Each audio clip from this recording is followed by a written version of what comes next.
ಎಲ್ಲ ಶಿಕ್ಷಕರಿಗೆ ನಮಸ್ಕಾರ. ಒನ್ ಆನ್ ಒನ್ ಟ್ಯೂಟರಿಂಗ್ ಕರೆಯ ರಚನೆ ಅಥವಾ ವೈಯಕ್ತಿಕ ಬೋಧನಾ ಕರೆಯ ರಚನೆ ಹೇಗಿರುತ್ತದೆ ಎಂದು ನಾವು ಈ ವಿಡಿಯೋದಲ್ಲಿ ನೋಡಬಹುದು.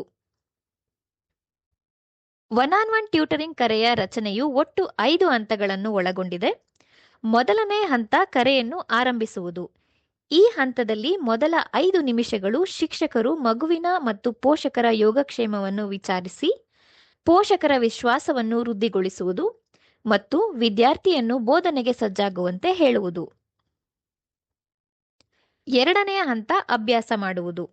ವಿದ್ಯಾರ್ಥಿಯು ಪುಸ್ತಕ ಮತ್ತು ಪೆನ್ನಿನೊಂದಿಗೆ ಬೋಧನೆಗೆ ಸಜ್ಜಾಗಿದ್ದಾನೆಂದು ತಿಳಿದ ನಂತರ 1ನೇ ಲೆಕ್ಕವನ್ನು ಬೋಧನೆ ಮಾಡುವುದು ಮತ್ತು ಈ ಸಮಯದಲ್ಲಿ ಶಿಕ್ಷಕರು ವಿದ್ಯಾರ್ಥಿಗೆ ಅರ್ಥವಾಗುವ ರೀತಿಯಲ್ಲಿ ದಿನನಿತ್ಯದ ಉದಾಹರಣೆಗಳನ್ನು ಕೊಟ್ಟು ಲೆಕ್ಕವನ್ನು ಅಥವಾ ಮೂಲಕ್ರಿಯೆಯನ್ನು ಕಲಿಸುವುದು.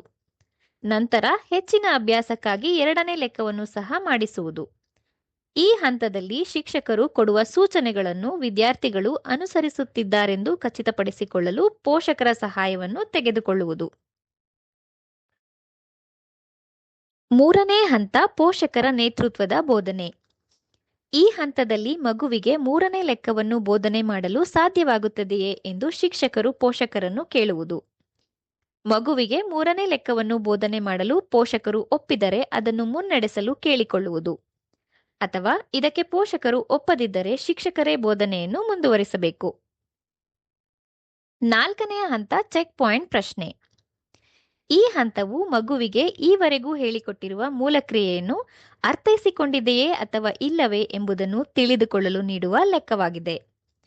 ಈ ಲೆಕ್ಕವನ್ನು ಮಾಡುವಾಗ ಮಗುವಿಗೆ ಪೋಷಕರಾಗಲಿ ಅಥವಾ ಶಿಕ್ಷಕರಾಗಲಿ ಸಹಾಯ ಮಾಡಬಾರದು ಮತ್ತು ಮಗು ಲೆಕ್ಕವನ್ನು ಸರಿಯಾಗಿ ಮಾಡಿದೆಯೇ ಅಥವಾ ತಪ್ಪಾಗಿ ಮಾಡಿದೆಯೇ ಎಂಬುದರ ಮೇಲೆ ಮುಂದಿನ ಟ್ಯೂಟರಿಂಗ್ ಕರೆಯಲ್ಲಿ ಯಾವ ಮೂಲಕ್ರಿಯೆಯನ್ನು ಕಲಿಸಬೇಕೆಂಬುದನ್ನು ಶಿಕ್ಷಕರು ನಿರ್ಧರಿಸುವ ಹಂತವಾಗಿದೆ. 5ನೇ ಹಂತ ಕರೆಯ ಮುಕ್ತಾಯ.